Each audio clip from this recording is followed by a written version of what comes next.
જય માતાજી મિત્રો, 98 કિચન હબમાં તમારા બધાનું સ્વાગત છે। તો આજે આપણે બનાવી છે, આપણે પ્રસંગમાં જઈએ અને ત્યાં કેવું સરસ મજાનું બટેટાનું શાક હોય છે, એવું બટેટાનું શાક।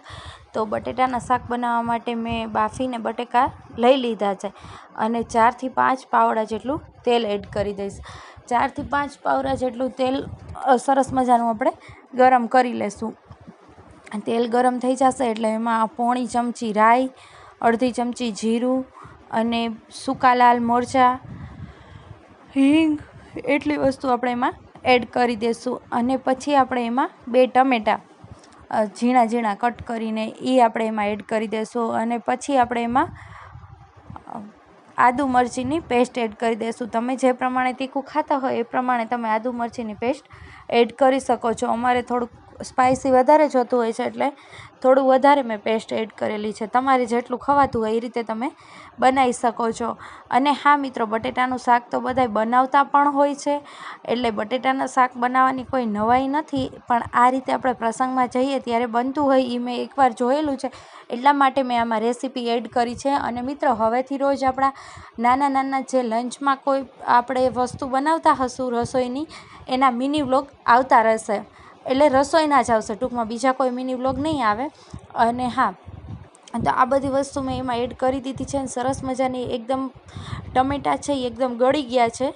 અને પછી આપણે જે ઘરના બેઝિક મસાલા હોય છે રોજના રૂટિનના, એ એડ કરી દીધા છે। મરચું, મીઠું, મીઠાનું ખાસ ધ્યાન રાખવાનું છે કે આપણે બાફવામાં નાખેલું હોય એ પ્રમાણે જ આમાં એડ કરવાનું છે। બાકી અત્યારે મેં લીધેલું છે એકદમ સ્પાઇસી મરચું નથી, થોડું મીડિયમ મરચું છે, એટલે મેં 2 ચમચી જેટલું મરચું એડ કરેલું છે। હળદર, ધાણા જીરું, એ બધા બેઝિક મસાલા એડ કરી અને લાસ્ટમાં થોડો મસાલામાં જ મેં ગરમ મસાલો એડ કરી દીધો છે। એમાં મેં મહાલક્ષ્મીનો ગરમ મસાલો લીધેલો છે।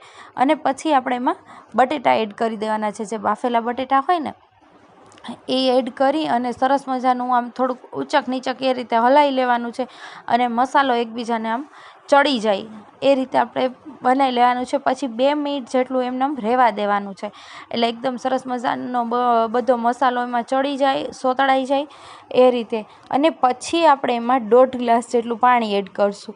1.5 ગ્લાસ જેટલું પાણી એડ કરી અને એકદમ સરસ મજાનું એને થોડુંક ઉકળવા દેશું, એટલે મસ્ત મજાનું આપણું શાક બનીને રેડી થઈ જશે। આ શાક સાથે તમે ખીર ને પૂરી પણ બનાવી શકો, બહુ ટેસ્ટમાં મજા આવે અને લુક લાઇક કે કેટલું મસ્ત દેખાય છે તમને, અને ટેસ્ટમાં પણ એટલું જોરદાર બનેલું છે। તો તમે પણ ઘરે જરૂરથી આ બનાવવાની ટ્રાય કરજો। અને હજી સુધી જો તમે મારી ચેનલને સબસ્ક્રાઈબ ના કરી હોય તો જલ્દીથી સબસ્ક્રાઈબ કરી દેજો અને બેલ આઇકન બટન દબાવી દેજો, એટલે આગળના વિડીયોની નોટિફિકેશન પહેલાં તમને મળતી રહે। અને હા, કોમેન્ટ કરવાનું ભૂલતા નહીં તમે કઈ રીતે બટેટાનું શાક બનાવો છો એમ। અમે તો જો ભાઈ આવી રીતે બનાવી છીએ, એટલે મેં આવું જોયું હતું એકવાર, એટલે મેં આ રીતે બનાવ્યું અને ટેસ્ટમાં તો એકદમ જબરજસ્ત, કાંઈ ઘટે નહીં। એટલે તમે પણ ચોક્કસથી ટ્રાય કરજો ઘરે બનાવવાની।